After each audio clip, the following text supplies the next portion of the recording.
সেই ঊর্যব্রত বা নিয়ম সেবা উপলক্ষে প্রতিদিনের ন্যায় আজও আমরা সান্ধ্যকালে শ্রীল কৃষ্ণদাস কবিরাজ গোস্বামী পাদকৃত কি গ্রন্থ? গোবিন্দ লীলামৃতম গ্রন্থটি আস্বাদন করছে।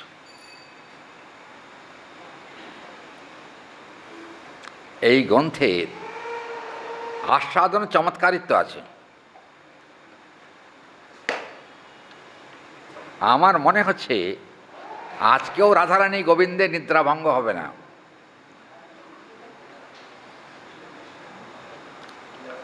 কারণ সংস্কৃত সাহিত্যের কাব্য একটা দিক,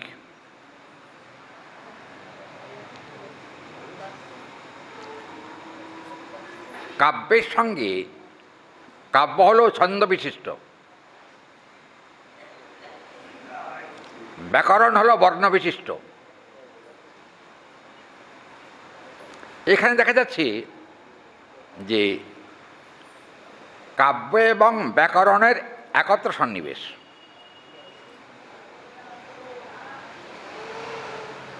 যার জন্য আর যিনি রচনা করছেন গ্রন্থটা, তিনি কিন্তু তদানীন্তনকালে ভারতবর্ষের মধ্যে শ্রেষ্ঠ পণ্ডিত, বুঝছেন? তো আমরা তো মূর্খ, কিছু বুঝি না। তারপরে একটা মজার কথা বলি, কবিরাজ গোস্বামী পাদের মূল শ্লোক তো আছেই, তার সঙ্গে অনবদ্য টিকা। সে টিকার কিন্তু কোনো শেষ কিছু নেই। একটা শ্লোককে বোঝাতে গিয়ে 3 পাতা 4 পাতা টিকা হয়েছে। এখন ধরুন সব টিকাগুলো যদি ধরে ধরে বলতে হয় তাহলে তো 5টা শ্লোকেই মাস শেষ। আমি অত টিকার মধ্যে যাচ্ছি না, মাঝে মাঝে কিছু টিকার কথা হচ্ছে। গতকাল আপনারা শুনেছেন যে গোবিন্দ এবং শ্রীমতী রাধারানী বিনিদ্রিত, আমি নিদ্রিত বলবো না, বিনিদ্রিত কেন? বিশেষভাবে নিদ্রিত। না না, আমার কথাটা বলা ভুল হলো। ব্যাপারটা হলো বিনিদ্রিত মানে,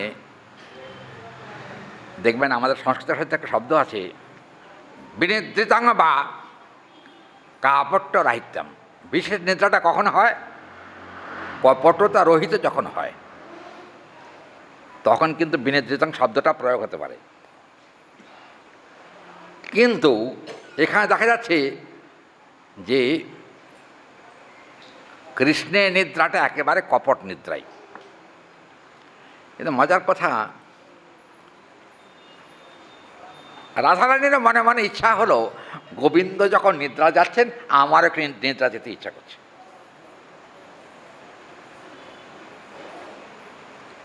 আচ্ছা, নিজে নিদ্রা যেতে ইচ্ছা করছে ঠিকই, জোর করে কি ঘুম হয়? কি হরি বল, হয় কি? আপনাদের হয় কি না আমি জানি না, তবে আমার হয় না, জোর করে ঘুমায় না। এখানে কবিরাজ গোস্বামী পাদ বলছেন যে একটু মূল শ্লোকটাকে স্মরণ করি। আসল কথা কি, এই আমার একটু দেখতে অসুবিধা হচ্ছে তো। আচ্ছা, দেখে মেদায় মরু মণিতেন্দ্রৌ পরিবর্ষ বারাসি শোক সুখ সহিষ্ণু সাধ্যি চন্দ্রাসখীব জাতা রজোনি প্রতি জাত সৌরম মণ্ডল সমুদয় প্রাপ্তং সম্প্রতি শীতল পল্লব শয়নে রুচিমাপনয় সখী পঙ্কজনেত্রী। কি এখানে কে এখানে কাজ করছে? বসে বসে পড়লো কেন? করেছে কেন? ওই তো কথা, একেবারে অনভ্যাস। হরি বল। এসব পেজে সব কলির একটা প্রভাব আছে জানেন, এগুলো কিন্তু কলি, হরিকথা বিঘ্ন করা। এখানে কিন্তু আমরা দেখতে পাচ্ছি যে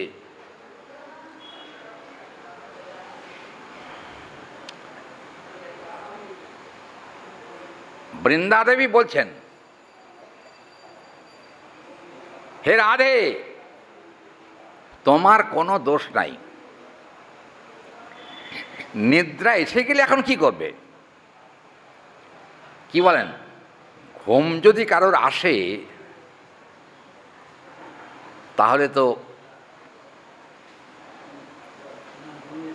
না ঘুমে থাকা যায়? ঘুম একবার এসে গেলে না আসা পর্যন্ত কিন্তু একরকম থাকে। চোখ পিটপিটি করুন, একবার তাকান, একবার চোখ বুঝুন, এরম হয়। আবার তখন মনে হয় ঘরে কে কী করলো, একটু চোখটা খুলে দেখি। কিন্তু ঘন নিদ্রা এসে গেলে সেখানে কিন্তু চোখ খোলবার কোনো প্রশ্ন নেই। এখানে কিন্তু রাধারানী গোবিন্দের সঙ্গে,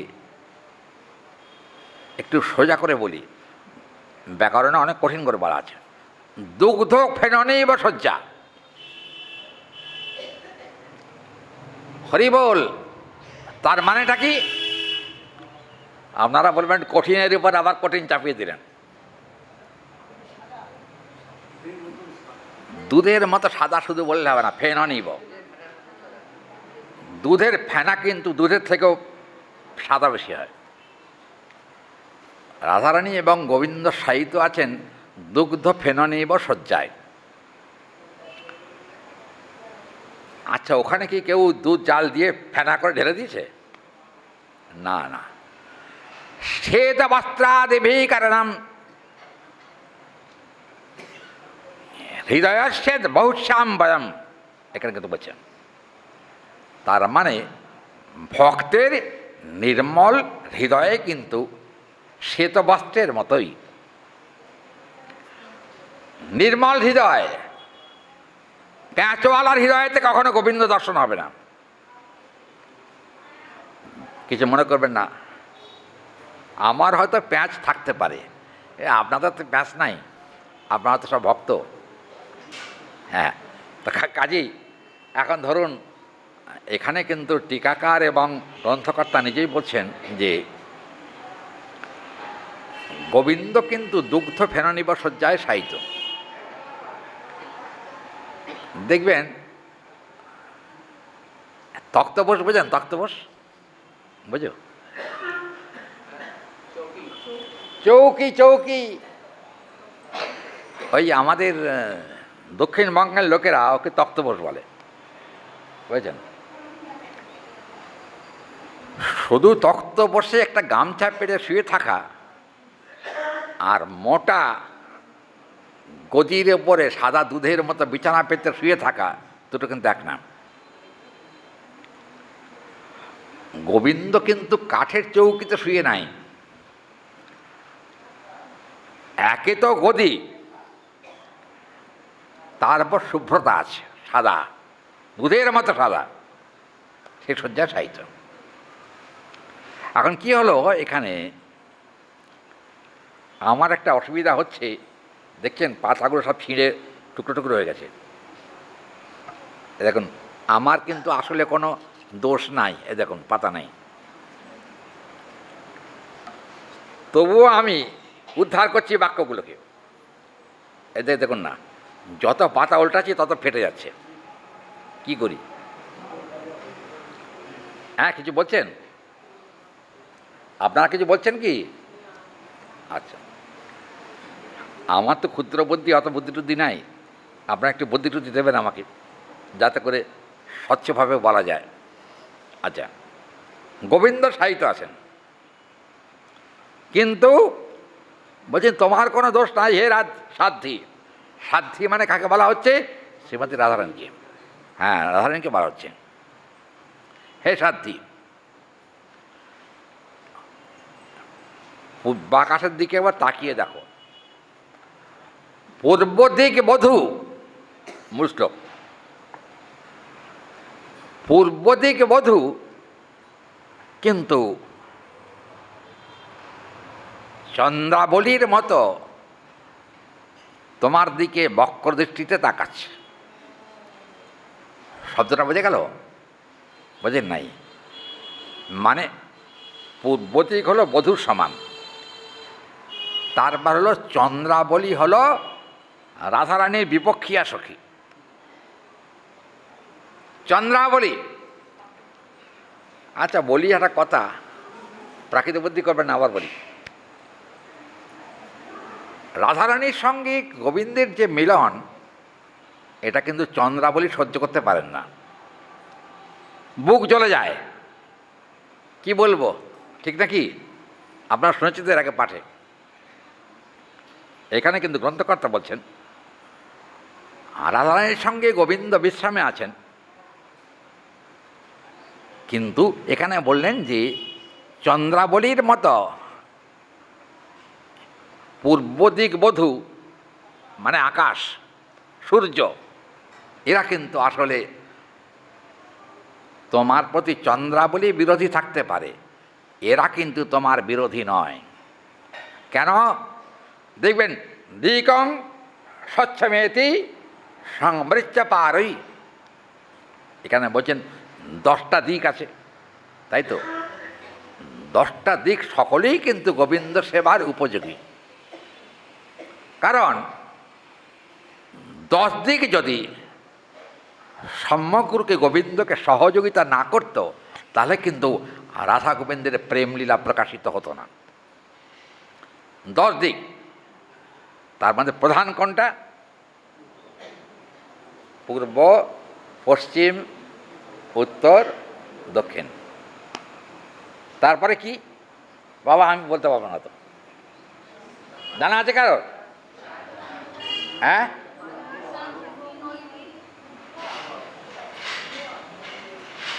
বাবা দুটো বলেই তো মুখ বন্ধ হয়ে যাচ্ছে সব। না না, আমি 4 দিকের কথাই বলছি, 10 দিকের কথা বলছি না। এখানে বলছেন চতুর্দিক পূর্ব, পশ্চিম, উত্তর, দক্ষিণ সকলেই কিন্তু গোবিন্দ এবং রাধারানীর অনুকূল।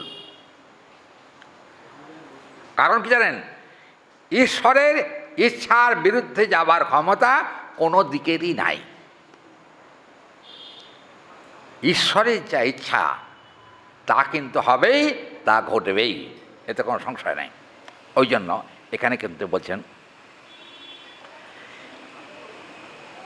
পূর্ব দিকটা বড় কঠিন। ভাষাগুলো বুঝুন, পূর্ব দিক বড়ই কঠিন। কেন? অন্যান্য দিনের থেকে আরো তাড়াতাড়ি সূর্যোদয় হচ্ছে। আপনারা ভাষাগুলো বুঝতে পারছেন কি? এ কথা বলার উদ্দেশ্য কি? পূর্ব দিক কঠিন, তার কারণ হলো তাড়াতাড়ি সূর্যোদয়। আচ্ছা, সূর্য কি তাড়াতাড়ি উঠছে? ওঠে না তো, তার নির্দিষ্ট সময়ে কিন্তু সে উঠছে। এই কথাটা বলছেন কে? বৃন্দারবী।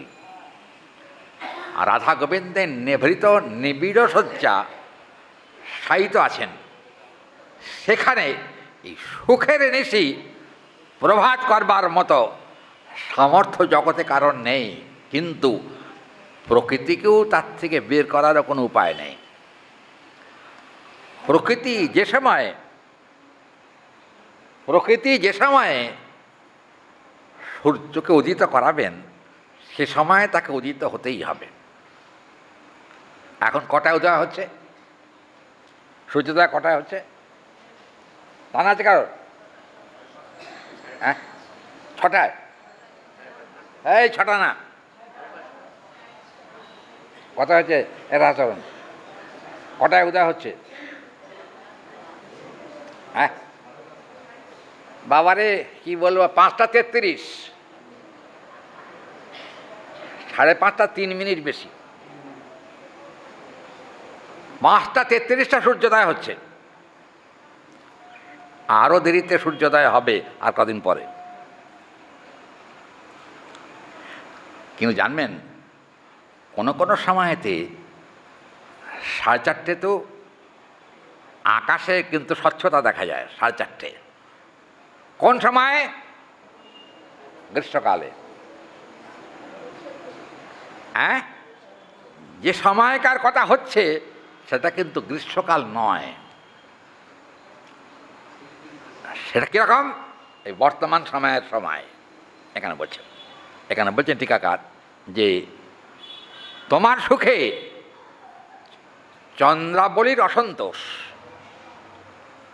চন্দ্রাবলী রাধারানীর সঙ্গে গোবিন্দের অবস্থান দেখলে বাংলা করে বলবো বুকটা জ্বলে যায়, সোজা কথা।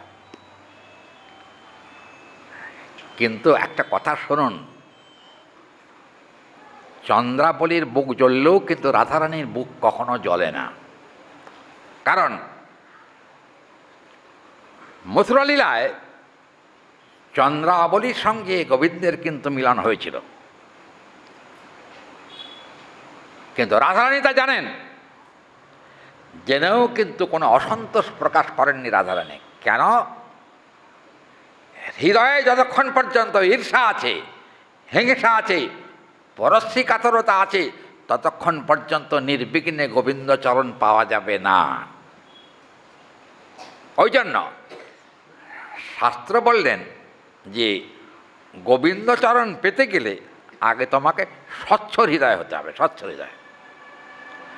আর রাধারানী কারোর সঙ্গে কিন্তু বিরুদ্ধতা করেন নাই। একটা কথা বলবো আজকে, একটু মাথা ঠান্ডা করে আর কানটাকে পবিত্র রেখে শুনুন। রাধা গোবিন্দের লীলা তো একদা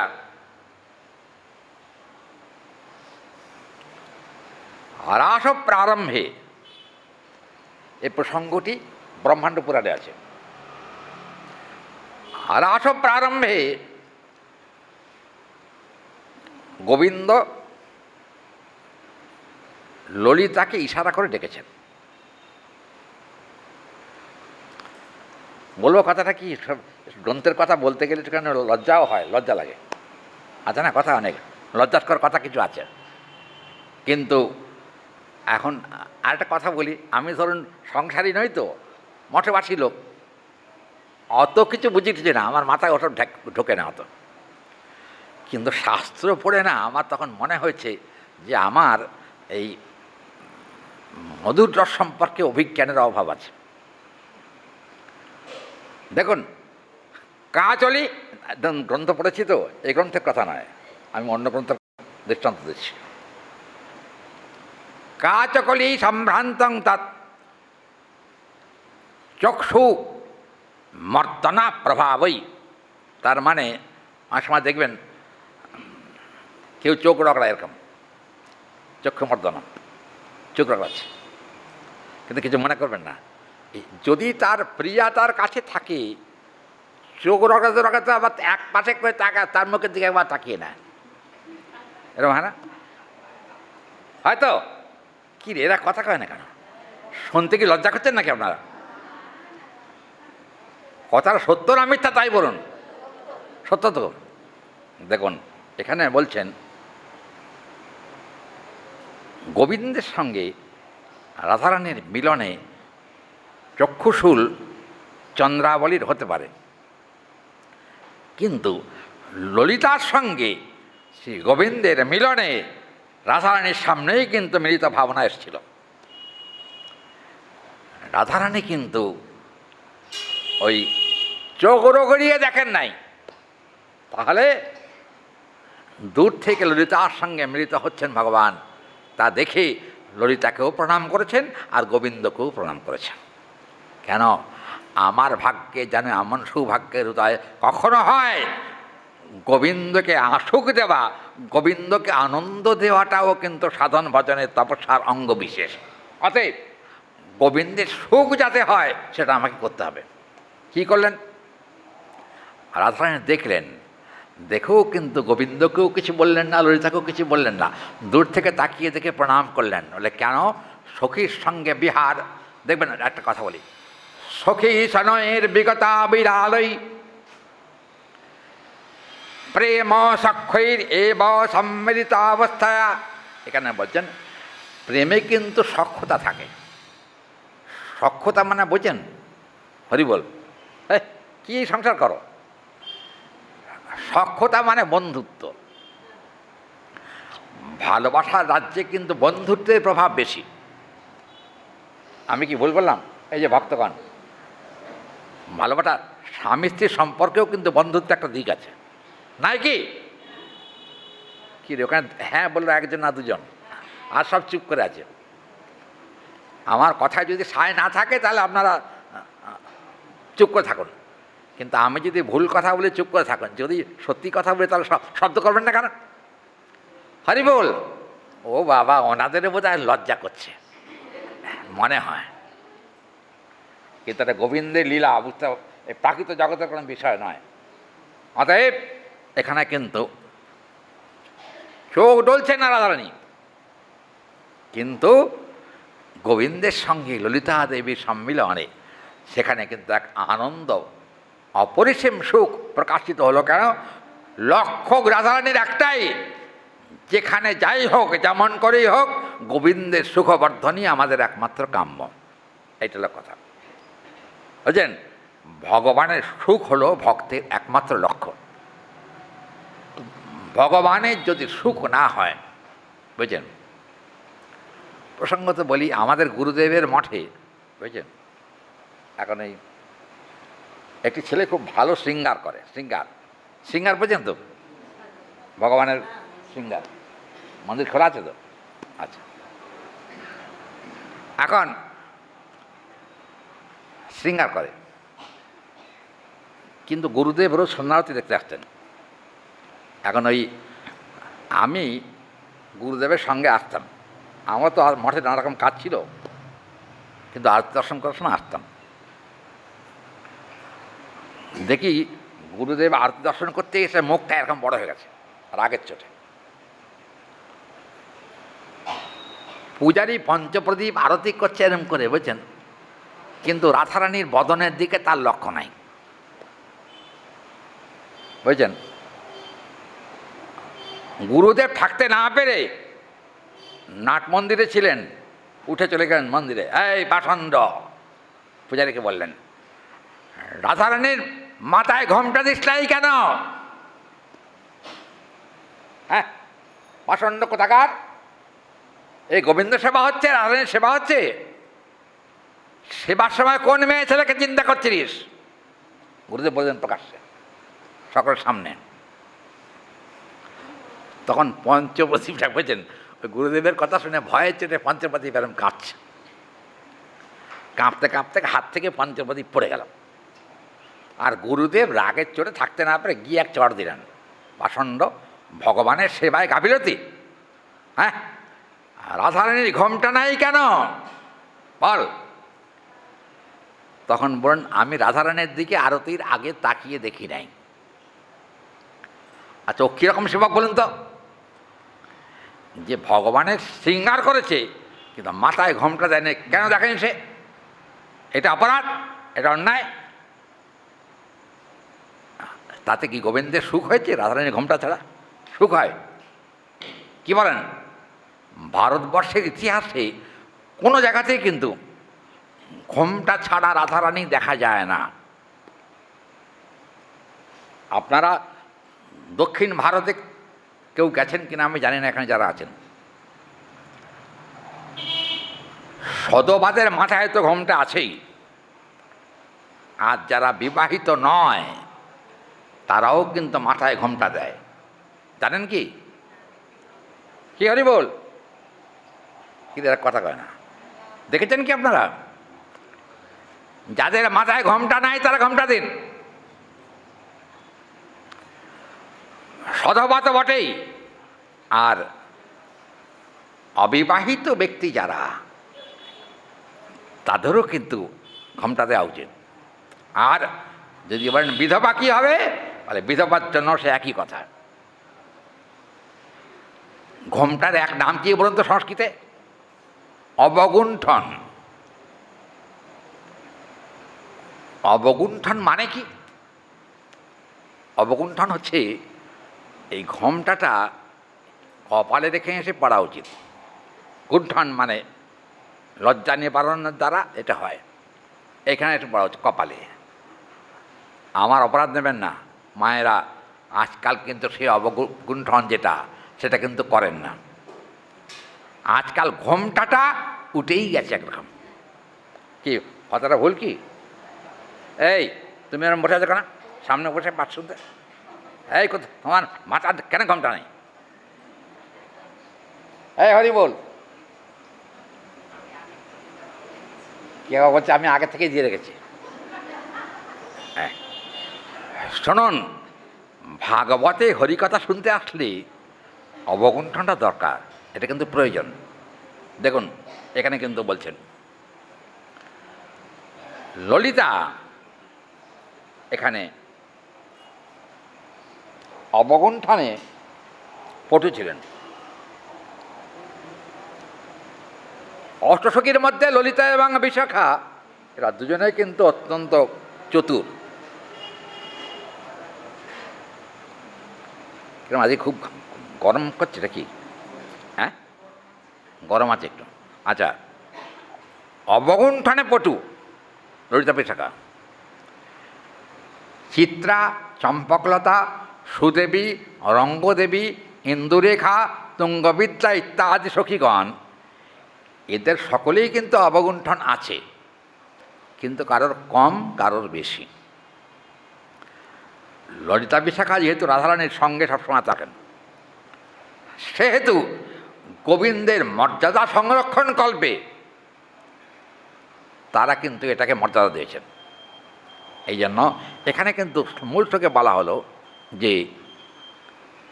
দেখুন আগে একেবারে রঞ্জিত রাগ সূর্যকে বলা হয়েছে। সূর্য উঠছে তো, এখন ধরুন কালকে বলেছি বোধহয় অরুণোদয়, উষাকাল, এগুলো সব কালকে আলোচনা হয়েছে। এই যে উষাকাল অরুণোদয় দুটো পাশাপাশি, আর অরুণোদয়ের পরেই কিন্তু সূর্যোদয়। রাধা গোবিন্দের যে বিশ্রাম, সেখানে সূর্যোদয় হয়নি, অরুণোদয়ের পূর্বাবস্থা মানে উষাকাল। ভয় কিন্তু আছে সখীদের, ধকধক করছে মনটা। হঠাৎ যদি আয়ান কোনো ক্রমে সংবাদ পায় যে রাধারানীর সঙ্গে গোবিন্দের বিশ্রাম চলছে, বল তাহলে আয়নের কি হবে? কিরে কথা কানে, আয়নের কি হবে? আয়ন তখন কিন্তু লাঠি নিয়ে আসবে, ঠিক নাকি? আপনারা জানেন তো কৃষ্ণকালী প্রসঙ্গ শুনেছেন কি? কৃষ্ণকালী। আচ্ছা, রাধারানী কার পুজো করছিলেন? গোবিন্দের পুজো করছিলেন, তাই তো? জানা আছে ব্যাপারটা। আপনার কৃষ্ণকালী কীর্তন শুনেছেন তো? গোবিন্দের পুজো করছিলেন। কিন্তু হঠাৎ দেখছেন কি জটিলে আর কুটিলে, বুঝেছেন, দুটো দুপাশে এসে দাঁড়িয়েছে। এ বলছো কি রে, ওটা কে? বলে কে আবার? ওই কেষ্ট বেটা। ও সর্বনাশ করেছে রে। কৃষ্ণ? বলে হ্যাঁ ওই তো কৃষ্ণ।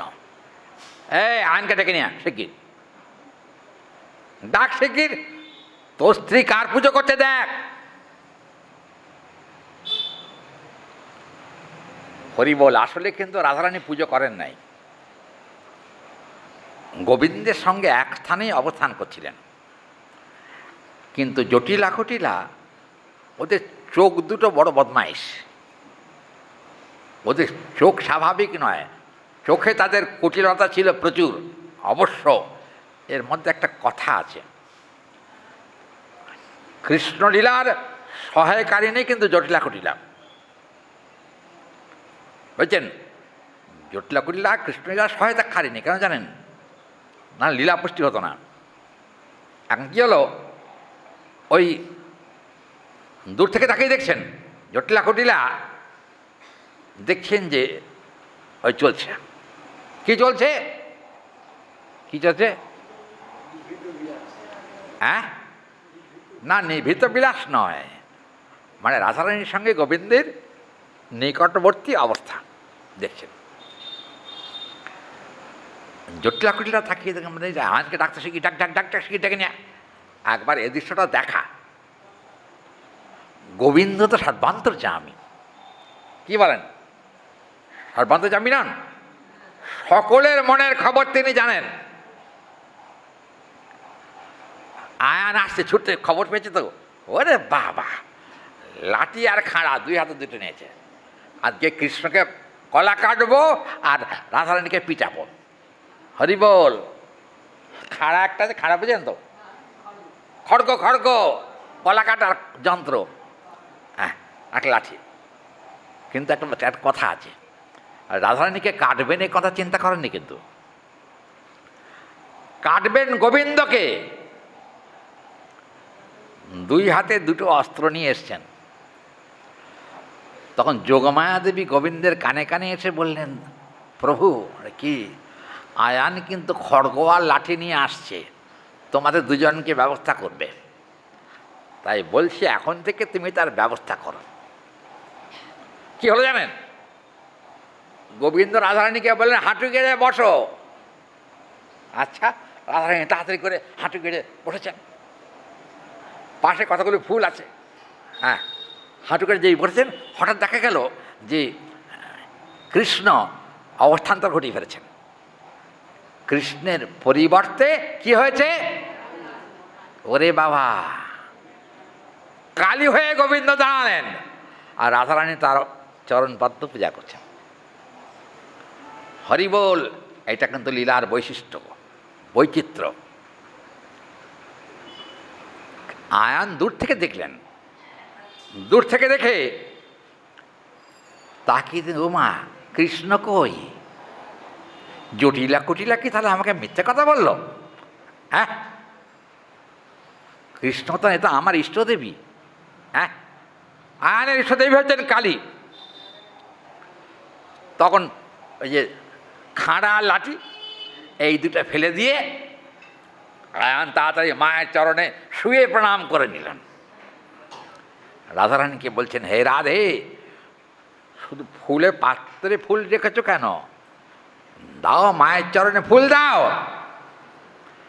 রাধারানী তাকিয়ে বললেন, হে গোবিন্দ, এই তোমার লীলার বৈচিত্র্য কি অভূতপূর্ব ব্যাপার! এই জীবনে কোনোদিন ভেবেও চিন্তা করি নাই এরকম ঘটনা ঘটতে পারে।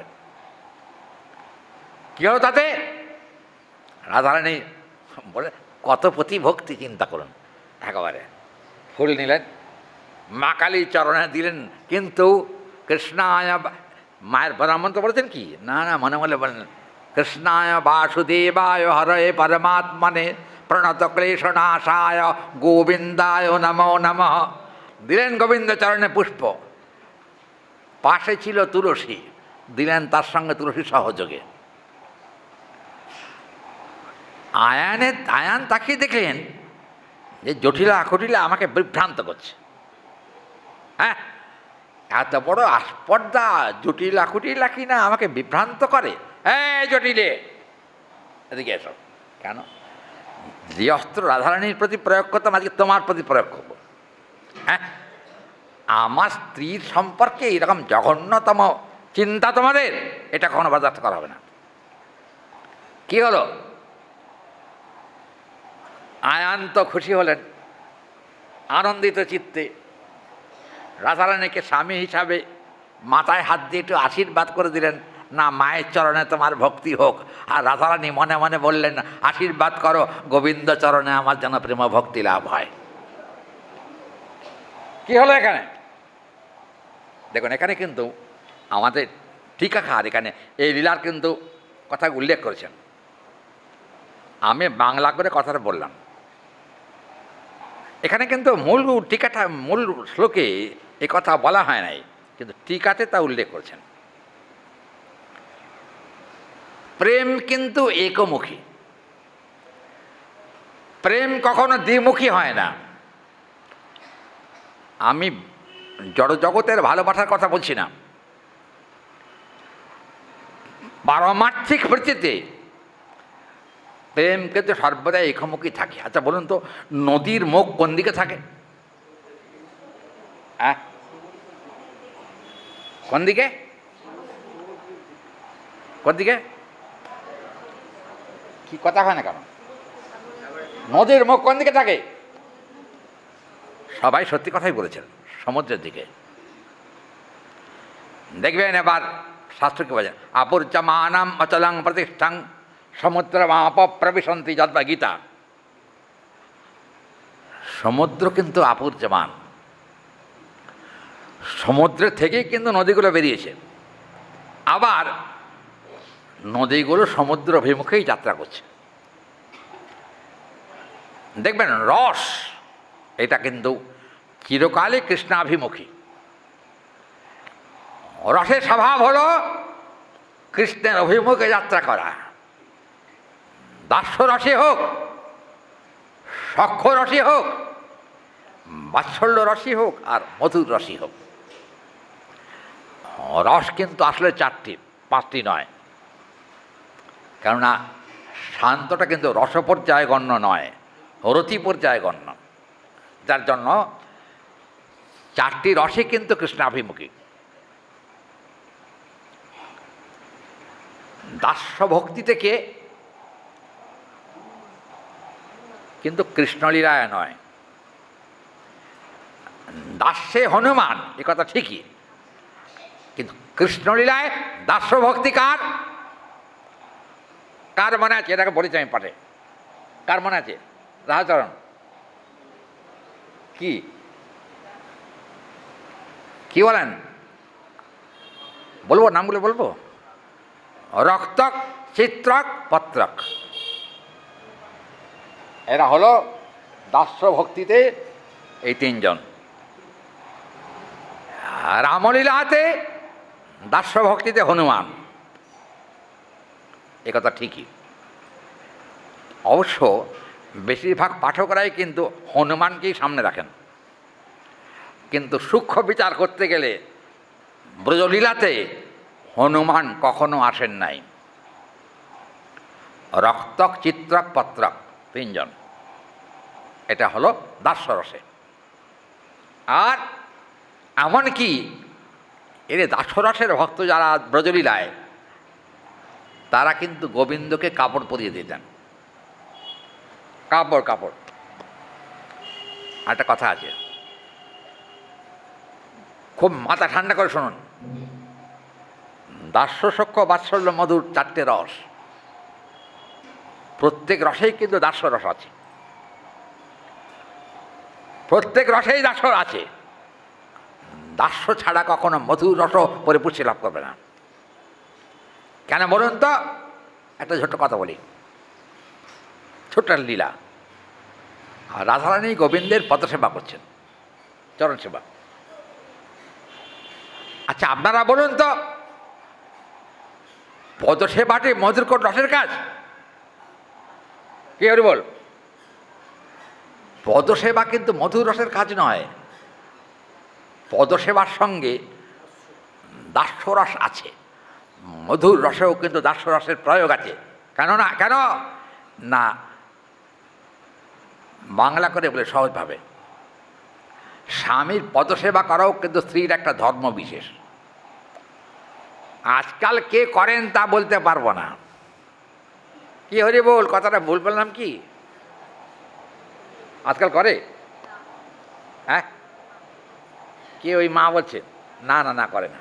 এই তুইও বললি, বাবা একবার পটু। দেখুন, সব রসেই দাস্যরস আছে। দৃষ্টান্ত দিই, সখ্যরসেও দাস্য আছে। কি করে? গোবিন্দ বনাঞ্চলে গমন করে চরণে খুব ব্যথা হয়েছে। কি করছেন? সুবল জিজ্ঞাসা, তুই খুঁড়ি খুঁড়ি হাঁটছিস কেন? গোবিন্দকে বলছেন, কি ব্যাপার? আর বলিস না, আজকে গোষ্ঠে এত দূরে এসেছি যে এখন ফিরে যাওয়াটাই কষ্ট। কি করে যাবো তাই ভাবছি। এই চিন্তা করতে করতে হঠাৎ শ্রীরাম বললেন, সখে, বলে কি? শুয়ে পড় শুয়ে পড় শুয়ে পড়। কী করলেন জানেন? হরি বল। শ্রীদাম, সুদাম, দাম, বসুদাম 4 শাখা মিলে গোবিন্দের চরণ সেবা, আবার হাত টিপতে আরম্ভ করলেন। চরণ টিপতে আরম্ভ করলেন। কেউ মাথা টিপছেন, এই মাথা ব্যথা করছে নাকি, মাথা টিপে দিলেন, করছেন। ভুলে যাবেন এটাও কিন্তু দাসরস। এই যে কিন্তু একটা কথা, দাস এবং প্রভু, প্রভুর চরণ সেবা করা কিন্তু দাসের কাজ। এখানেও চরণ সেবা আছে। সক্ষরসে আমরা শুনলাম একটু আগে, সক্ষরসেও চরণ সেবা আছে। বাৎসল্য রসে কী করে হয় চরণ সেবা? তখন গোপাল তো এইটুকু, কি হরি বল, কথা কয় না। আপনারা তো মায়ের আছেন, এখানে আপনার সন্তান হচ্ছে তো। আচ্ছা, আপনারা যদি দেখেন যে আপনার শিশুর শারীরিক একটা অসুস্থতা হচ্ছে, প্রথমে কিন্তু মাও বুঝতে পারেন না ছেলের কি হয়েছে, বোঝা যায়? এই যে হরি বল, কখনো কখনো ডাক্তাররাও ঠিক মতো ধরতে পারেন না কি ডাক্তার, ঠিক নাকি? কিন্তু ডাক্তাররা বলেন, আমি ভুল বললে বলো, আমি তো ডাক্তার নই। আচ্ছা, ডাক্তাররা কখনো কখনো বলেন যে আপনি একবার ওর একটু কপাল টপাল করে টিপে দেন, মাথাটা ব্যথা করতে পারে, কোনো কারণে ভীত হতে পারে, অথবা হাত পাও ব্যথা করতে পারে। আপনি এক কাজ করুন, প্রথমে হাত পা কপাল টপাল টিপে টিপে দেন, যদি তা ব্যথা করে তাহলে কিন্তু ছেলে আবার সুস্থ হয়ে যাবে মর্দন করলে। হরিবল, বাৎসল্য রসেও কিন্তু দাসরস আছে। কি করতে হবে? আচ্ছা, মধুর রসে প্রকৃষ্টমানম জীবস্বামী, প্রকৃষ্টমানং সাধরয়মেতি বিচকিত সমারদ্ধমেব তৎ আরাধিকা পরাবরেষু তৎ গোবিন্দ চরণাদ্বয়ম। প্রসঙ্গত বলি, আপনারা আমার অপরাধ দেবেন না। এক সময় গোবিন্দের খুব কষ্ট হচ্ছিল, আর যখন কি ইয়ে হচ্ছে নাকি, তারে আগুন লেগেছে নাকি? হ্যাঁ, মাঝে মাঝে ওই ওখান থেকে আগুন পড়ছে। হ্যাঁ,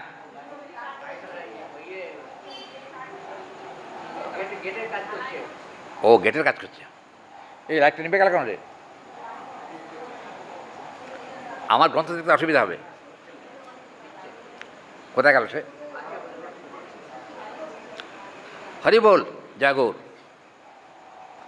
দেখুন, আমি কিন্তু টিকা ধরে ধরে বলছি তো, টিকা করে বাংলাটা পড়ে দিচ্ছি মাত্র। দেখুন, দাস্য সক্ষ, দেখুন সবটাই দাস্য আছে। দাস্যে তো দাস্য আছেই, সক্ষও দাস্য আছে, বাৎসল্যও দাস্য আছে, আবার মধুরও দাস্য আছে, আছেই। বাবা, এই একেবারে পরিষ্কার চাঁচা ছলা করে বলে দিল, মধুরতে দাস্য আছেই, একথা সত্য। কিন্তু ভুলে যাবেন না, বিপরীত দাস্যও আছে মধুরের। বলবো বিপরীত দাস্য বুঝেন? স্ত্রীর শরীর খারাপ, সন্তানাদি কেউ নাই, অথবা সন্তানাদি স্কুল কলেজে গেছে, কি করবেন এখন? হরি বল, বলবো কইব? আচ্ছা, কই ফেলে তাহলে, আর লজ্জা করে কি করে, লজ্জার মাথা খাইয়েই বলি। শুনুন, কখনো কখনো স্ত্রীর পদসেবাও স্বামী করেন, করে না? সবার সামনে করেন না, গোপনে তো করেই, এতে কোনো সংশয় নাই। ভুল বলছি কি, ঠিক না? হ্যাঁ, এটা কিসের কারণ বলুন তো? দাস্য সখ্য বাৎসল্য মধুর চারটেই কিন্তু প্রীতি। দাস্য প্রীতি, সখ্য প্রীতি, বাৎসল্য প্রীতি। আর একটা কথা বলি, মধুর আরতি। এখানে প্রীতিটাকে, প্রীতির ওপরে একটা আরতি শব্দের প্রয়োগ আছে। প্রীতির আরতি, তার মানে আরতি মানে কিন্তু পঞ্চপ্রদীপের আরতি নয়। এখানে প্রীতির আরতি হলো নিজেকে দিয়ে সেবা করা, সোজা বাংলা কথা, নিজেকে দিয়ে প্রীতির আরতি এখানে বলা হয়েছে। আমরা দেখি যে সংদৃশ্যমান ওই অবিভক্ত বিশেষ গোবিন্দ জনসংযোগম প্রীতির আরতি বর্ষতে, এখানে বলছেন প্রীতির যে আরতি। কে রে হরি বল, কি আওয়াজ চিৎকার করলো কে? আচ্ছা, প্রীতির বেলায় আরতি কেন? এখানে কথা আছে দেহাবশিষ্টম প্রীতিরক্ষা মাধ্যম দেহাদি বিনিময় সম্ভবয়েতিষু। দেহাদি বিনিময় যখন হয় তখন কিন্তু প্রীতির আকর্ষণটা প্রচুর পরিমাণে থাকে, প্রীতি ভালোবাসা। কিন্তু একটা কথা এখানে বলতেই হয়, এখানে বলছেন হে কমলা নয়নে সখী। পরের শ্লোক, শ্লোক বলবো না বাংলা বলবো? হরি বল, কি কয় বাংলা? শ্লোক না বললে মজা হয় না। আচ্ছা, শ্লোক বলেই বাংলা বলবো, শুনুন। দেখুন, কৃষ্ণানুরাগো যথা বিধি বিক্ষণম করোতি ধীরম তথা রুদ্ধ বঠিষ্ঠা ঘনিষ্ঠা দীপ্ত প্রসন্নমেব সংবৃক্ষসুহৃদ্যম পদ্যা বলিং পঠতি মাধব দৌষরক্ষা। এখানে কিন্তু এখানে একটা ব্যাপার আছে। এখানে বলা হলো হে কমলনয়নে হে সখী। রাধারানীর দিকে দৃষ্টিপাত করেছেন কে? কে করেছেন? হ্যাঁ, আদর বৃন্দা দেবী। গোবিন্দ তো বিশ্রামে আছেন, বৃন্দা দেবী বলছেন হে কমলনয়নে। কে সে? পদ্মের মতো চোখ কার? না, নয়নে ত্রিলিঙ্গ। হে কমলনয়নে, হে রাধিকে। গোবিন্দের চোখটাও পদ্মের পাপড়ির মতো, তোমার চোখও তাই। তাই কমলনয়নে, হে কমলনয়নে হে সখী। নিশা অবসান কাল সমাগত। কিন্তু এটা বলতে বাধ্য হচ্ছি, সূর্য উদয়াচল অভিমুখে যাত্রা করেছেন। উদয় মানে উদিত হবেন, এখনও হননি। ওই জন্য এটা কি না, সম্প্রতি এই একটা কথা বলি তোমাকে, বলে কি না, পরম শয্যা এত সুন্দর যে শয্যায় তুমি আনন্দে শুয়ে আছো, সেটাকে তাড়াতাড়ি পরিত্যাগ করো। শয্যায় থাকা কিন্তু তোমার কখনো উচিত নয়। কিন্তু হে রাধে, দেখবেন এখানে অনন্তর নামক একজন বিচক্ষণ বক্তা ছিলেন। অনন্তর নাম বিচক্ষণ বক্তা, তিনি কিন্তু ধীর স্বভাব। এখানে কিন্তু বলছেন মূল শ্লোকে ধীর স্বভাব, বোঝেন ধীর স্বভাব কাকে বলে? শান্ত। চৈতন্য চরিতামৃতে আছে কৃষ্ণ ভক্ত নিষ্কাম, অতএব শান্ত। ভক্তি মুক্তি সিদ্ধিকামী সকলই অশান্ত। ভোগকামী অশান্ত, মুক্তিকামী অশান্ত, সিদ্ধিকামী অশান্ত। কিন্তু কৃষ্ণ ভক্ত নিষ্কাম, তার প্রাকৃত কামনা না থাকার জন্য সে কিন্তু শান্তভাবেই জীবনযাপন করে। শান্ত জীবনেই তার জীবন। এখানে কিন্তু বললেন, এখানে বললেন যে এটা একটা বিষয়, ধীর স্বভাব সম্পন্ন পণ্ডিত যারা। একটা কথা বলি, পণ্ডিত কিন্তু শান্ত হয়। পণ্ডিত শান্ত হয়।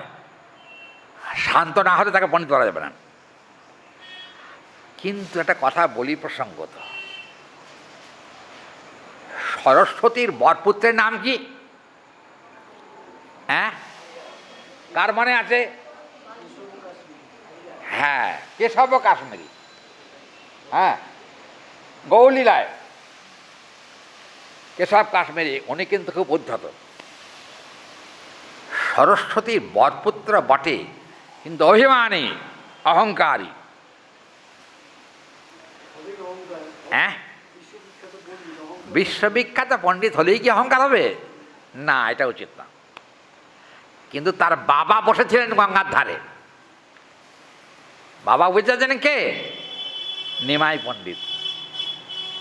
নিমাই পণ্ডিত বসেছিলেন গঙ্গার তীরে। এখন কেশব কাশ্মীরি নবদ্বীপে এসে শুনতে পেলেন নিমাই পণ্ডিত নাকি বড় পণ্ডিত। কোথায় সে? মানে তাকে যদি পরাজিত করতে পারে তাহলেই তো নবদ্বীপ জয় হয়ে যাবে। আনন্দ। আর আমার জিহ্বার উপর সরস্বতী বসে আছে, আমাকে হারায় কে? দেখুন অভিমান কিরকম। কিন্তু মজার কথা, গেলেন গঙ্গার তীরে, গিয়ে দেখলেন যে কৃষ্ণ মহাপ্রভু ব্যাকরণ ব্যাখ্যা করছেন। হরি বল। ব্যাকরণ, ব্যাকরণে কি বলছেন?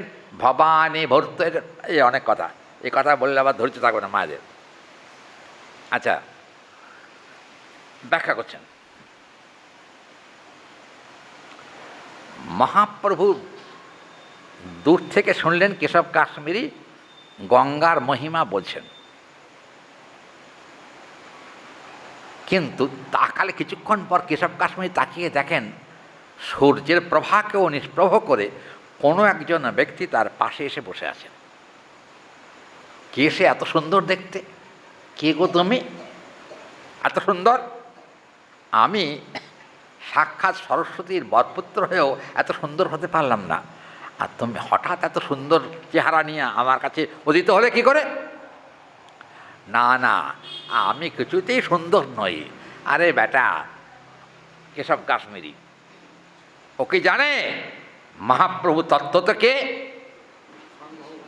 হ্যাঁ, স্বয়ং ভগবান তো। দাপর যুগে একা কৃষ্ণ ছিলেন, লীলা পুষ্টিকল্পে দুই হয়ে রাধারানী হয়েছেন। কলিযুগে কি? রাধা কৃষ্ণ প্রণাবৃকের লাদনী শক্তিরসমান একাত্মান অপি ভুবি পুরা দেহ ভেদঙ্গতৌ তৌ চৈতন্যাক্ষং প্রকট মধুনা তদ্বাঞ্চমৈক্যমাপ্তং রাধা ভাবদ্যৌতি সুবলিতম নৌমি কৃষ্ণস্বরূপম। আমি রাধা ভাবদ্যুতি সুবলিত কৃষ্ণকে প্রণাম করি। দেখুন শব্দের ছন্দ এবং গতি কত সুন্দর। মহাপ্রভুর দিকে তাকিয়ে বললেন, তুমি কিন্তু শুধু একা কৃষ্ণ নও, আর রাধা ভাবদ্যুতি সুবলিত কৃষ্ণ, তোমাকে আমি প্রণাম করি। চৈতন্য চরিতামৃতের মঙ্গলাচরণের শ্লোক।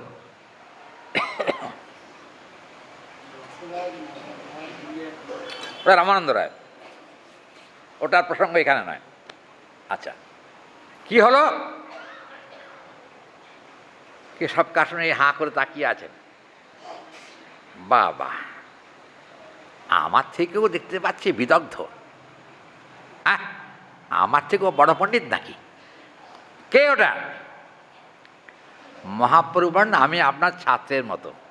মানে দৈন্যে একদম ভেঙে পড়লেন। মনে মনে ভাবলেন, দাঁড়া বেটা, তোর ব্যবস্থা করে দিচ্ছি। কি হলো তাতে? পরে কি হয়েছিল? হরি বল। ভবানী ভর্তু শ্লোকে দুষিলেন 3 স্থানে, একটা শ্লোকে 3 জায়গাতেই ভুল। মহাপ্রভু যখন ভুলটা ধরিয়ে দিলেন, তখন কেশব কাশ্মীরি চিন্তা করলেন, সর্বনাশ, কার সামনে গঙ্গার স্তুতি করেছি, কার সামনে গঙ্গার মাহাত্ম্য বর্ণনা করেছি। আমি এ পর্যন্ত মা সরস্বতীর কৃপাতে কোনোদিন আমার ভুল হয় নাই, আজকে ভুল হলো কি করে? আজকে ভুল হলো কেন? হরি বল। অন্যান্য সময় তার জিহ্বাতে সরস্বতী বাস করেন, মহাপ্রভুকে সামনে দেখতে পেয়ে সরস্বতী পাশে সরে দাঁড়িয়েছেন। ভুল হয়ে গেছে সেখানে কেশব কাশ্মীরির। ভুল হয়ে লাভটা কি হলো? সরস্বতী ঘুরে ফিরে বোঝাতে চাইলেন, আরে মূর্খ, যার কাছে তুই পরাজিত হয়েছিস, যে তোর ভুল ধরেছে, সে আর কেউ নয়, আমি যার পাদ পদ্মে কি নিরন্তর দাসী, সম্মুখে যাইতে আপনারে লজ্জাবাসী, আরে বাবা, আমি তো গোবিন্দেরই দাসী, তার সেবিকা। কি করে তোর গোবিন্দের সামনে তোর জিহ্বায় দাঁড়িয়ে কথা বলি? এটা উচিত না, ভগবানকে অপমান করা হচ্ছে, এটা উচিত না। অতএব কি করা যায়? শেষ পর্যন্ত তিনি কিন্তু মহাপ্রভুর চরণে আশ্রয় নিয়েছিলেন। কখন? পরের দিন। মহাপ্রভু তাকে অসম্মান করেন নাই, কিন্তু মহাপ্রভু তাকে যথেষ্ট সম্মান করে সরস্বতীর বরপুত্র ইত্যাদি ইত্যাদি অনেক প্রশস্তি করেছেন, করে টোরে মহাপ্রভু চলে গেলেন। আর রাত্রিবেলা কিন্তু ঘুমাতে পারেন নাই। মা সরস্বতীকে বলেন, তোর সঙ্গে তো আমার এরকম কথা ছিল না, তুই তো বলেছিস আমি বিশ্বেই কোনো মানুষের কাছে কখনো পরাজিত হব না, আজকে এটা কি হলো? সরস্বতী এসে বলেন, আরে মূর্খ, যার কাছে আজকে তুই পরাজিত হয়েছিস সে মানুষ না, তাহলে আমি তার চরণের দাসী মাত্র। চিন্তা করুন, আমি কখনো স্বামীর সামনে প্রগল্পতা করতে পারি? প্রগল্পতা মানে ঝগড়া করতে পারি? কখনো হয় না। কেশব কাশ্মীরি তখন হাঁ করে মায়ের দিকে তাকিয়ে আছে। মা, সত্যিই কি উনি তোমার প্রভু? বলেন, হ্যাঁ প্রভু। তাহলে আমি তাহলে ভুল করেছি, যা, সময় নষ্ট করিস না, তাড়াতাড়ি যা। কেন? তুই ক্ষমা চাইকে যা। কোথায়? মহাপ্রভু সকালবেলা গঙ্গা স্নান করতে যান। গঙ্গা স্নান করতে গিয়ে দরজাটা যখন খুলবে তখন গৌরের চরণে গিয়ে ষটাঙ্গলম্ব হয়ে পড়ে যাবে, অপরাধ ক্ষমা চাইবি, যা। তখন কেশব কাশ্মীরের দুই চোখে জল, অজস্র জলধারা প্রবাহিত হচ্ছে। উনি ভোরের আগেই মহাপ্রভুর বাড়ির দরজার সামনে এসে বসে থাকেন, আর দু চোখের জলে ভাসছেন, আর হাগৌর হাগৌর হাগৌর বলছেন। যখন বলছেন মহাপ্রভু স্নানে যাবেন বলে দরজাটা খুলেই দেখছেন কেশব কাশ্মীরি অশ্রুপূর্ণ কলেবরে বসে আছেন দরজার ধারে। মহাপ্রভুকে দেখেই সাষ্টাঙ্গ প্রণাম করলেন মহাপ্রভুকে, প্রভু তুমি আমার ধৃষ্টতা মার্জনা করো, আমি তোমাকে চিনতে পারি নাই, আর রাত্রিবেলা মা সরস্বতী আমাকে তোমার স্বরূপ নির্ণয় করেছেন, অতএব আমি বুঝি নাই তখন তুমি যে আমার ইষ্টদেবী সরস্বতীর প্রভু এটা আমি জানতাম না। আর তুমি চৈতন্য ভাগবত দেখবেন এই প্রসঙ্গ আছে, আমরা দেখতে পাচ্ছি। এখানে কিন্তু বলার কারণ হচ্ছে একটা, যে সূর্য উঠছেন, ওঠেন নাই, এখন উঠবেন। কিন্তু এখানকার কথাটা হলো যে বিচক্ষণ নামক একজন ব্যক্তি, বক্তা, যারা বিচক্ষণ হন তারা কিন্তু ধীর স্বভাবের হয়, কৃষ্ণানুরাগী হয়, এবং কৃষ্ণের নিদ্রাভঙ্গের উপযোগী যে মধুর স্বভাবযুক্ত যে পদ্য, এই সকল পাঠ করতে আরম্ভ করলেন। কে? হ্যাঁ, পাঠ করছেন। আচ্ছা, পরের শ্লোকে একটু যাই। কটা বাজে? 7:20 হয়ে গেছে। আচ্ছা দেখুন পরের শ্লোকটা কত সুন্দর। এখানে বলছেন, জয় জয় গোকুলানন্দনা ব্রজপুরামতিথি তুল্যেতি গোবিন্দম প্রতিপদম বর্ধিতম আনন্দানন্দম গোবিন্দম অচ্যুত অতো শতনন্দ প্রভাতময়া যুক্ত অঘোষ তৃষ্ণার্ত নেত্র ভ্রমরারবিন্দম গরিষ্ঠ ভরিষ্ঠ বিশিষ্ট ঘনিষ্ঠ গোষ্ঠম প্রতিষ্ঠাস্ব দবিষ্ঠমিষ্ঠম। দেখুন কতগুলি ইষ্ট শব্দের প্রয়োগ হচ্ছে ইষ্টকে। ইষ্ট বলবো, একটু ভেঙে বলি। দেখুন এখানে বলছেন গরিষ্ঠ, ভরিষ্ঠ, আর বিশিষ্ট, নিষ্ঠ, গোষ্ঠ, আর হলো দাবিষ্টমিষ্টম। তার মানে সবার ইষ্ট বলা হচ্ছে ইষ্টকে, সবার ইষ্ট শব্দের প্রয়োগ আছে। কেন? কারণ টিকায় বলা হয়েছে সবার ইষ্ট তিনি কামের ইষ্ট, ক্রোধের ইষ্ট, লোভের ইষ্ট, মোহের ইষ্ট, মদের ইষ্ট, মাৎসর্যেরও তিনি ইষ্ট। কটা হলো ইষ্ট? কটা হলো? হ্যাঁ, হরি বল। এই 6টা কিন্তু আমাদের শত্রু। ঠিকায় বললেন কৃষ্ণ বহির্মুখের কাছে এরা কিন্তু মিত্র, ঠিক নাকি? কৃষ্ণ বহির্মুখের কাছে কামই তার শ্রেষ্ঠ কাজ, আর কিছু না। রেগে গেলে জ্ঞান থাকে না, ক্রোধ। সংক্ষেপে বলছি, কাম গেল, ক্রোধ গেল, তারপর কি? হ্যাঁ, লোভ। লোভ ঝোল ছাড়া খেতে পারে না। ঝোল বুঝেন কি রে, কথা কয় না। লোভ, লোভ। হে হরি, আমি একবার কি বিপদে পড়েছিলাম বুঝছেন? আমি একবার গেছিলাম পাঠ করতে, এটা হলো ল্যান্সডাউন রোডে, কলকাতায়। দুপুরবেলা আমাদের ওখানে নিমন্ত্রণ ছিল প্রসাদ পাওয়ার। এখন হয়েছে কি জানেন, ওই বাড়ির মা নাকি অত্যন্ত নিষ্ঠাবান, নিষ্ঠাবতী। এখন আমার ছেলেরা যারা ছিল ওদেরকে জিজ্ঞেস করেছে নাকি আগে যে মহারাজ আমার হাতে খাবেন কিনা। তাই বললাম যে উনি কি প্রসাদ ভোজি? বলে হ্যাঁ প্রসাদ ভোজি। যদি প্রসাদ ভোজি হন 1 লক্ষ হরিনাম করে তবে খাবো, নাহলে খাবো না ওর হাতে। উনি কী করে জানেন? উনি আমার জন্য ভ্যারাইটিস রান্না করেছেন, ভ্যারাইটিস রান্না। ভোগ হয়ে গেছে, প্রসাদ পেতে যাব, দেখি উনি চান করছেন। তা আমি কেন চান এখন কেন? হ্যাঁ, এর কারণটা কি? বাড়ির যে বড় ছেলে সে বলল মা রোজ এরকম করে। কি করে না, আগে বাড়ি রান্না করে মাংস খাইতে আমরা রোজ, তাই মাংসর ঝোল রান্না করে চান করে আবার গোবিন্দের ভোগ রান্না করে। এর হাতে গোবিন্দ কখনো গ্রহণ করেন না। মাংস যখন রান্না করে গন্ধটা কি লাগে না? নাকে লাগে না? লাগে। ভগবান তার হাতে খাবেন কেন? এটা তো ঠিক না। আমি বললাম মা আমার অপরাধ নেবেন না, আমি কিন্তু আপনার হাতে খেতে পারবো না। হ্যাঁ কেন?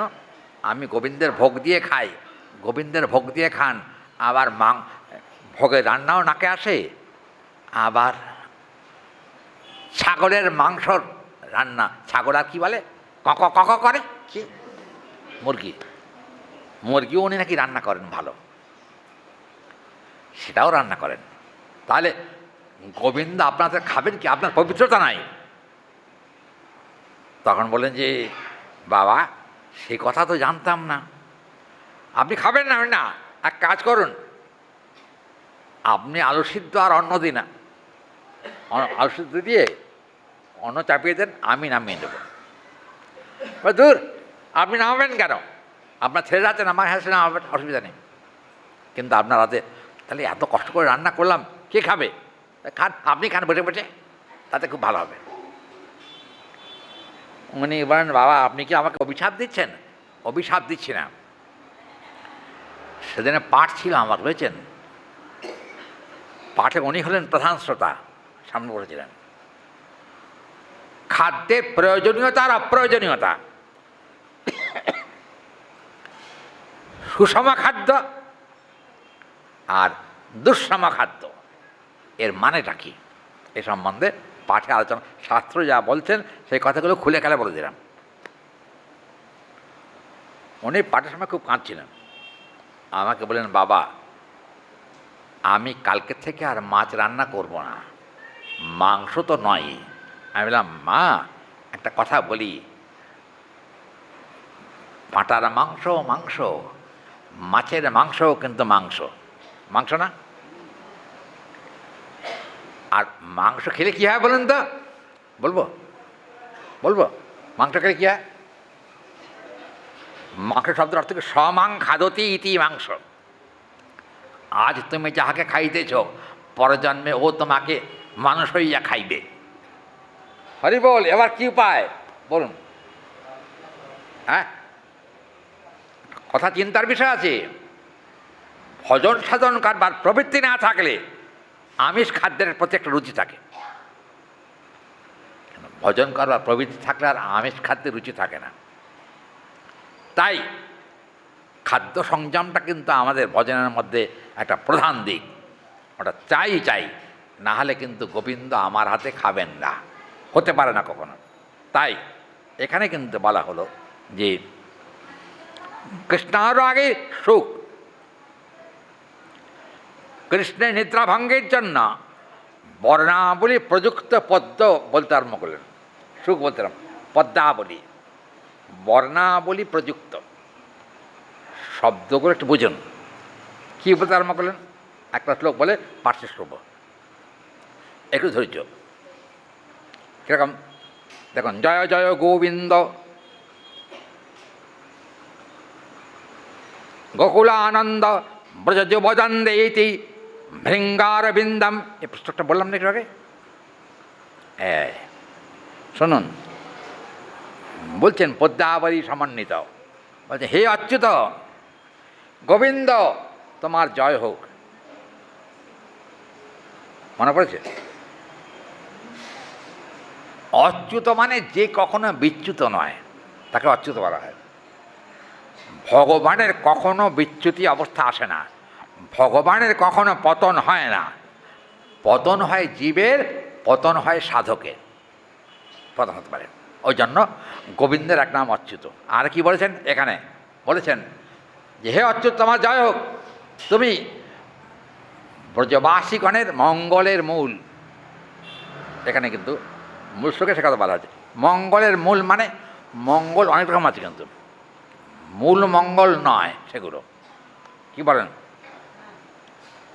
একটা কথা, কদিন আগে কী পুজো গেল? দুর্গা পুজোতে সামনে কিন্তু দুর্গা পুজোর পর একটা পুজো গেছে, লক্ষ্মী পুজো গেছে, আর একটা পুজো আসছে। সেটা কী পুজো? কালী পুজো। সবই কিন্তু মাতৃ উপাসনা, তিনটেই, তাই তো? কিন্তু কৃষ্ণ উপাসনার অন্তর্গত একটাও নয়। কি হরি বল? মা দুর্গা কিন্তু বৈষ্ণবী, একথা বলা আছে। কিন্তু মা দুর্গা ধনং দেহি যশং দেহি মনোরমা ভার্য, এ তো খালি দেহি রব দুর্গা পুজোয়। কি? কিন্তু কৃষ্ণ ভক্তি শব্দের উল্লেখ হয় কি? হয় না। কালী পুজোতেও নয়, লক্ষ্মী পুজোতেও নয়। একটা মন্ত্র বলি, লক্ষ্মী পুজোর মন্ত্র, বুঝেছেন? গত পরশু দিন একটা ডিকশনারিতে আমি তা দেখতে পেয়েছি, বলবো যদি অভয় দেন। দৃষ্টং দেবী লক্ষ্মী স্মান মানবৌ ধন কুবের তৎ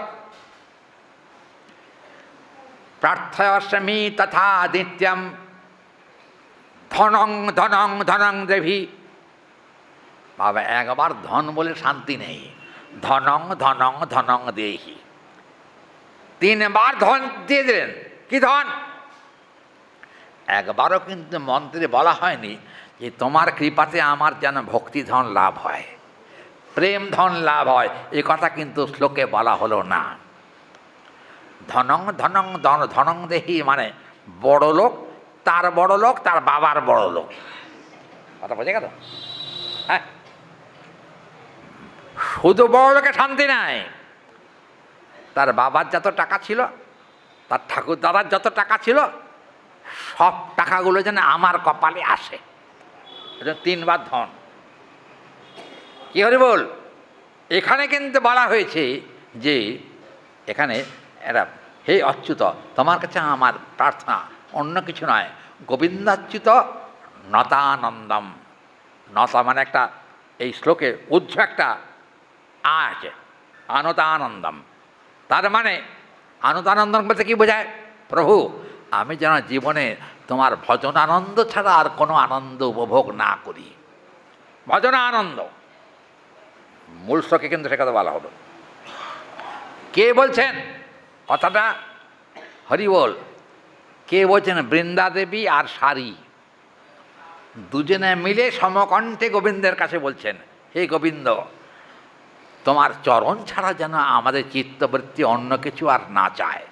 এইটা হলো লক্ষ্য। আরেকটা কথা এখানে কিন্তু বললেন, প্রভাত মায়াত অশেষ।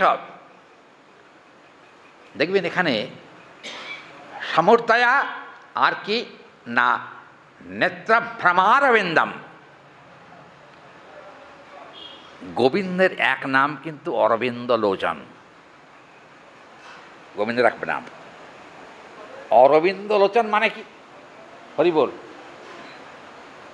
অরবিন্দ লোচন মানে কি? কথা কেন কি? ও, আমিও তো বাবা জানি না কিছু, তাও তো একটু বলার চেষ্টা করি। এখানে গোবিন্দের এক নাম অরবিন্দ লোচন। তার মানে স্মিতক্ষী অক্ষী, অক্ষী মানে চোখ। মিতক্ষী ধাবত ধারয়া তত্রম গোবিন্দ দৃষ্টিকণং প্রসন্নং সমাপ্য। এখানে বলছেন গোবিন্দ যদি কৃপা করে কারোর দিকে একবার তাকান, তার জীবনে সব অশুভ ধ্বংস হয়ে যায়। অশুভ অমঙ্গল সব নাশ হয়ে যায়, কোনো অমঙ্গল তার জীবনে আর থাকে না। হরি বল। ওই দৃষ্টিটাই কিন্তু আমাদের চাই, অরবিন্দ লোচনম।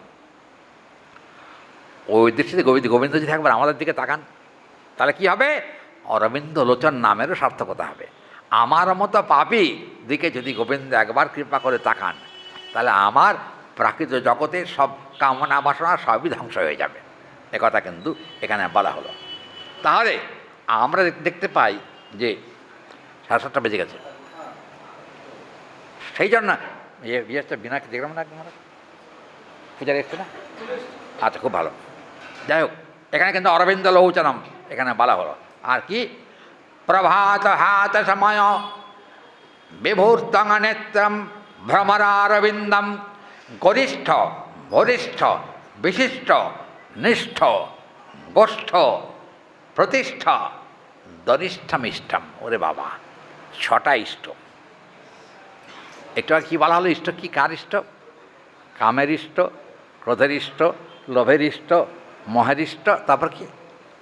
কাম ক্রোধ লোভ মোহ, মদর ইষ্ট, মাৎসর্যের ইষ্ট। না বলে যাবেন না, এখানে কিন্তু ইষ্টং ডাক্তার বলা আছে। একটা ইষ্টকে ত্যাগ করেছেন। কেন? মাৎসর্য কখনো ভক্তি মার্গে রাখা চলবে না, মাৎসর্য ত্যাগ। ওই জন্য এখানে কিন্তু 5টা ইষ্টকে ধরা হয়েছে, একজনকে ত্যাগ করে দেওয়া হয়েছে। একটা শব্দ প্রয়োগ হয়েছে পাশে, ইষ্টনিষ্ঠাম। বুঝছেন? ভজন করতে গেলে ইষ্টনিষ্ঠা যদি ঠিক থাকে তবেই ভজন হবে, কিন্তু অনিষ্টনিষ্ঠা যদি হয়, অনিষ্টনিষ্ঠা বুঝছেন? হরি বল। বাড়ি চাই, গাড়ি চাই, ঘর চাই, সম্পদ চাই, এসব যদি চাই তাহলে কিন্তু ইষ্টনিষ্ঠা ঠিক থাকবে না। এ কথা কিন্তু শাস্ত্রে বলা হলো। অতএব ইষ্টনিষ্ঠাটাকে ঠিক রাখতে হবে। আজকে ধরুন 7:30, 7:35 হয়েছে, আমি আর দেরি করবো না, কালকে সময় দেবো না। আজকে আগামীকাল এই শ্লোকটা 6টা ইষ্টের কথাটা একটু ভেঙে বলবো, বড় থাকলো। তবে এখনও কিন্তু মানে গোবিন্দের ঘুম ভাঙে নাই, রাধারানীরও ঘুম ভাঙে নাই। এত কথা চলছে যে কথা শেষ করা যাচ্ছে না। আগামীকাল আমরা চেষ্টা করব গোবিন্দের নিদ্রা যাতে ভাঙানো যায়, চেষ্টা করব। আজকে আমরা গোবিন্দ বিশ্রাম করুন, আর আমাদের ইষ্টনিষ্ঠা যেন ঠিক থাকে সেই প্রার্থনা জানিয়ে আজকে এখানে ভাগবতী কথার বিশ্রাম।